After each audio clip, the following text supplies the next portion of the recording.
नमस्कार astro uncle में आप सभी का स्वागत है। मैं हूं निधि और है मेरे साथ हम सभी के प्यारे एस्ट्रो अंकल यानी पवन सिन्हा जी।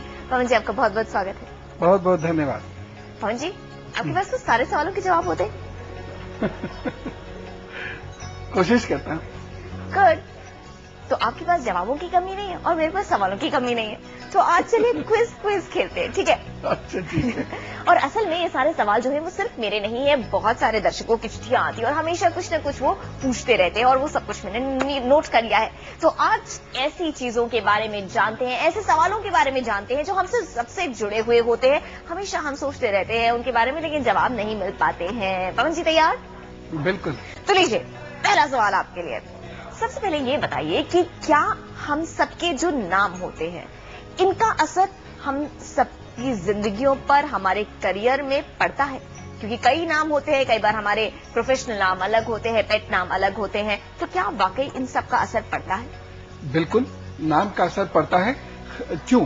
क्योंकि ये एक खास किस्म का वाइब्रेशन क्रिएट करता है।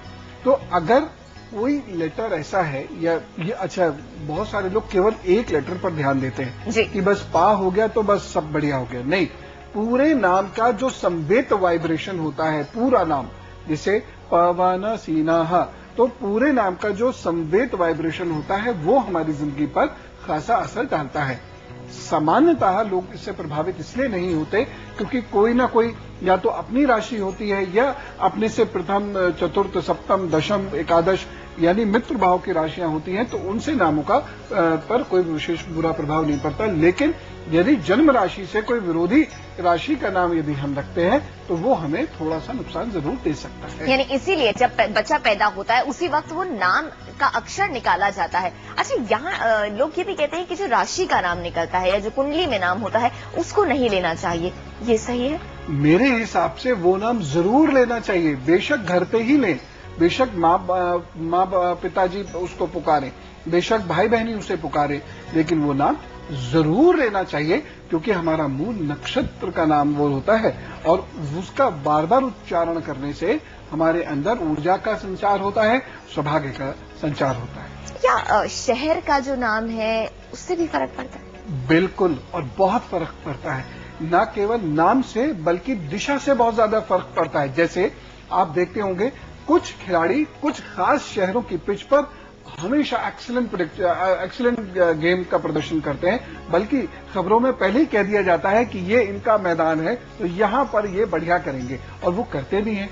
उसके साथ ये भी देखिए कि लोग अपने अपने गांव शहरों में बड़ा स्ट्रगल कर रहे थे। कोई अखबार बेचता था, तो कोई बस का कंडक्टर था, तो कोई कुछ ऐसे ही, लेकिन बॉलीवुड आते ही उनकी जिंदगियां बदल गई। ऐसे वास्तव में फर्क पड़ता है कि कोई एक्स जगह पर बिल्कुल प्रोग्रेस नहीं कर पा रहा और वाई जगह पर जाते ही उसकी बल्ले बल्ले हो जाती है।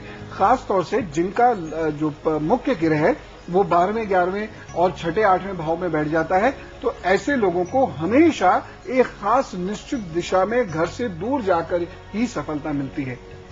एस्ट्रोलॉजी यानी ज्योतिष का जब नाम लेते हैं, एक चीज जो उससे सीधे सीधे जुड़ी मानी जाती है, रत्न, जेम्स। एस्ट्रोलॉजी के पास जाओ, जेमस्टोन पहन लो, लेकिन बच्चों के लिए जेमस्टोन्स नहीं होते, यानी उनको रत्न नहीं पहनाए जाते। क्यों ऐसा? नहीं, पहनाए जा सकते हैं। असल में होता क्या है कि बच्चा है, नटखट है, उसको रत्न की कीमत का अंदाजा तो है ही नहीं।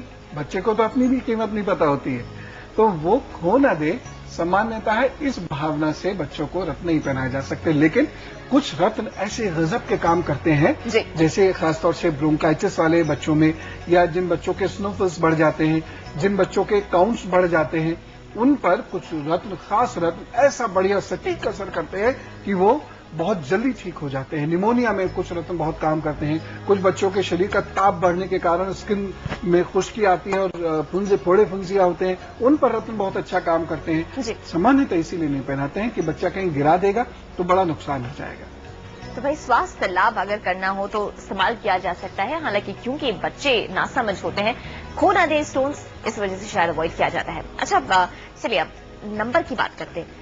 13 नंबर एक ऐसा नंबर जिसको अशुभ माना जाता है। और 13 तारीख को अगर कोई बच्चा पैदा हुआ है तो उसके बारे में भी लोगों को बड़ा कंफ्यूजन सा होता है, पता नहीं या शुभ दिन पैदा हो गया है, ऐसा कुछ होता है? लोग बहुत डरते हैं, बहुत डरते हैं। कितनी सारी चीजों में तो यही पूछा हुआ है कि 13 तारीख की पैदाइश है, ये तो अशुभ ही होगी, 13 दिसंबर की पैदाइश है तो अशुभ होगी। ऐसा नहीं है। देखिए, अगर न्यूमरोलॉजी से भी देखना होता है ना, तो पूरे जन्मदिन